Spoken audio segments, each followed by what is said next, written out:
Selamat pagi, dan Bapak Ibunya. Pagi. Selamat pagi teman-temanku sahabat Yesus.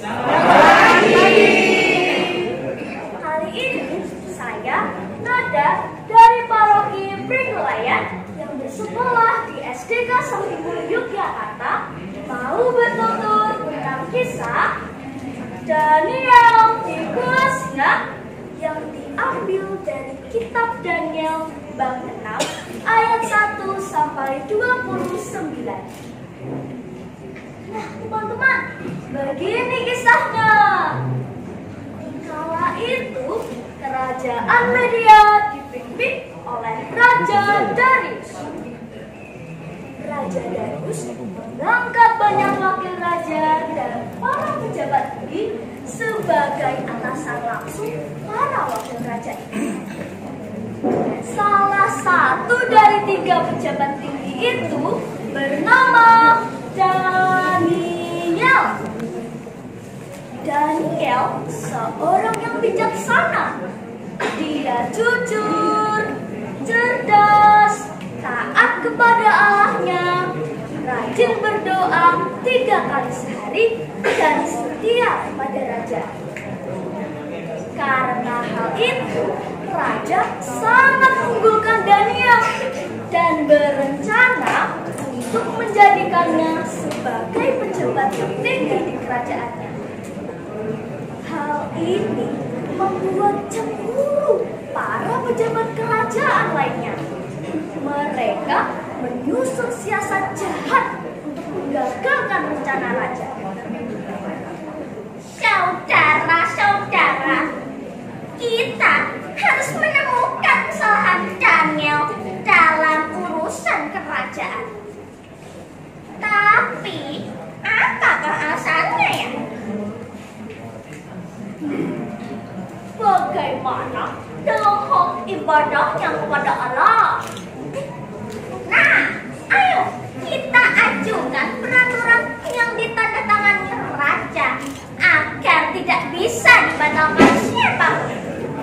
Dan yang berani melanggarnya, ia harus dicampakkan ke dalam kuasnya. Setujukah saudara-saudara? Semua pejabat itu setuju dan segera menghadap raja. Teman-teman, para pejabat tinggi itu mengajukan peraturan yang berisi selama 30 hari siapapun tidak boleh menyembah dewa atau menyembah orang manapun selain menyembah kepada raja dan musuh. Yang berani melanggarnya, ia harus dicampakkan ke dalam gua singa. Karena Raja Darius tidak tahu rencana jahat para pejabat itu, maka ditandatanganilah peraturan itu. Begitu Daniel tahu peraturan itu sudah ditandatangani raja, Daniel tidak merasa gentar. Dia tetap berdoa 3 kali sehari. Pada suatu hari, ketika Daniel sedang berdoa di lantai atas rumahnya, dengan jendela yang terbuka dan menghadap ke Yerusalem, tiba-tiba datanglah rombongan para pejabat tinggi itu. Mereka melihat Daniel sedang berdoa. Dalam hati mereka sangat puas karena mereka mendapat bukti atas pelanggaran Daniel. Mereka pun segera melaporkannya pada raja. Hati raja sangat sedih ketika mendengar laporan itu. Raja berusaha mencari-cari alasan yang tepat untuk membebaskan Daniel dari dakwaan para pejabat ini. Tapi sayangnya tidak didapatkannya alasan yang tepat itu. Sampai hari sudah sore, raja masih berusaha untuk menolong Daniel dan belum membuat perintah. Maka para pejabat tinggi itu mendesak raja agar segera mengeluarkan perintah penangkapan kepada Daniel. Akhirnya, dengan terpaksa, raja memerintahkan para pasukannya untuk menangkap dan mencampakkan Daniel ke dalam gua singa. Gua singa yang berisi singa-singa ganas yang kelaparan. Au, au. Di dalam gua singa itu, Daniel tetap berdoa pada Allahnya. Menyaksikan kejadian itu, hati raja sangat sedih. Raja pun menghampiri gua singa. Daniel,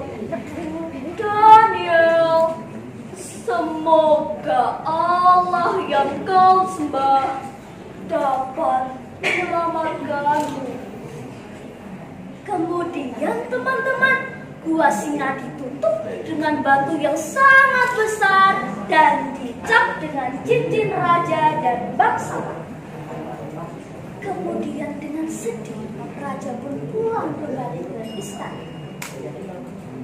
Semalaman, pikiran raja kacau memikirkan keadaan Daniel. Keesokan harinya, pagi-pagi buta, raja bersama para pasukannya bergegas menuju ke gua singa. Dan dengan sayu raja memanggil Daniel. Daniel, apakah Allah yang kau sembah dapat menyelamatkanmu, Daniel? Terdengarlah suara Daniel dari dalam gua singa. Ya Raja, semoga Raja hidup selama-lamanya. Allah telah mengutus para malaikatnya untuk menutup mulut singa-singa ini, sehingga hamba tidak dilukai. Sebab Allah tahu hamba tidak bersalah kepada Allah dan juga tidak bersalah kepada Tuan Raja. Mendengar suara Daniel masih ada di dalam gua singa, hati raja sangat senang.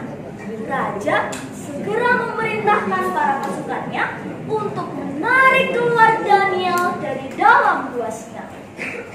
Raja terkejut karena Daniel tidak cedera sedikit